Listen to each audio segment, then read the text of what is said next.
नमस्कार साथियों, आपका मेरे इस एक्ट प्रो चैनल में स्वागत है। सर्वप्रथम मैं आपको ये बता दूं कि एक्ट प्रो चैनल इसका नाम कैसे रखा। बहुत सीधा साधा सा नाम है, एक्टिव विद प्रोफिशिएंसी।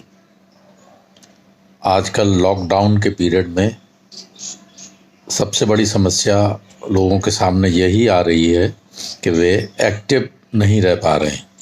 सुबह उठे, अखबार पढ़ लिया, टीवी देख लिया, बस दिनचर्या समाप्त। तो मैं आपको इस अपने प्रथम वीडियो में ये बताऊंगा कि आप किस तरह से अपने इस समय का उपयोग करें। ये जो आपको दुर्लभ स्वर्णिम अवसर प्राप्त हुआ है लॉकडाउन का, इसमें आप किस तरह से अपने समय का प्रयोग करें। तो ज़्यादा लंबा न खींचते हुए मैं आपसे कहना चाहूँगा कि सबसे पहले आप सुबह समाचार पत्र पढ़ते हैं। समाचार पत्र में कुछ ऐसी लोक लुभावन समाचार नित्य प्रकाशित होते हैं। आप उनका कलेक्शन करें, उनकी कटिंग रखें अथवा उनको अपने मोबाइल में सेव कर लें। जब 6 महीने बाद ये घड़ी बीत जाएगी तब आप उसको निकाल करके देखेंगे तो आपको एक आनंद की अनुभूति होगी। दूसरा मेरा सुझाव है कि बहुत सी ऐसी पुस्तकें रही होंगी जो आप पढ़ना चाह रहे होंगे लेकिन नहीं पढ़ सके समय अभाव के कारण। इसी श्रृंखला में मैं एक उदाहरण देना चाहूँगा जो कि मेरा स्वयं का भी है।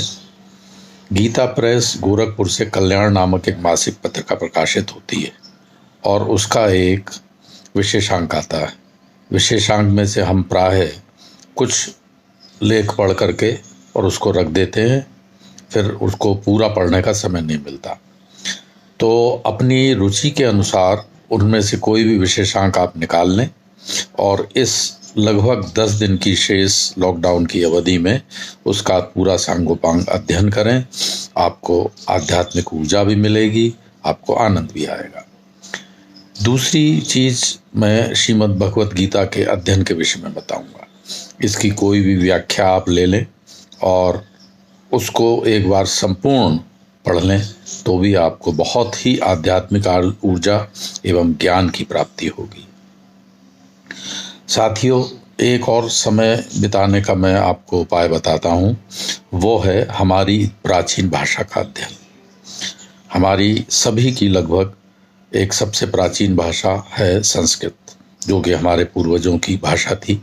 यदि हम अपनी 10-15 पीढ़ी पूर्व जाएं तो हमारे जो पूर्वज थे वो इसी भाषा में लिखा पढ़ करते थे, बोलते थे और पढ़ते थे और अपनी ग्रंथों को संजोते थे। तो कोई भी आप प्राचीन ग्रंथ ले लें, उसका आप यदि अध्ययन करना चाहते हैं तो आपको पहले संस्कृत का अध्ययन करना पड़ेगा।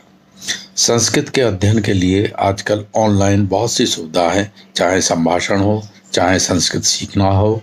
आप ऑनलाइन जाकर के बहुत सी ऐसी वेबसाइट्स हैं जिससे आप संस्कृत का अध्ययन कर सकते हैं। साथियों, आपको निश्चित रूप से इन 10 दिनों में संस्कृत का अध्ययन करना चाहिए, जिससे आप कम से कम संस्कृत संभाषण में तो पारंगत हो ही सकते हैं। चौथी वस्तु मैं बताता हूँ। चौथा मेरा सुझाव है कि बहुत ही कोई प्राचीन लिपि हो, उसको 10 दिन में, जो शेष 10 दिन हैं इनमें आराम से सीखा जा सकता है।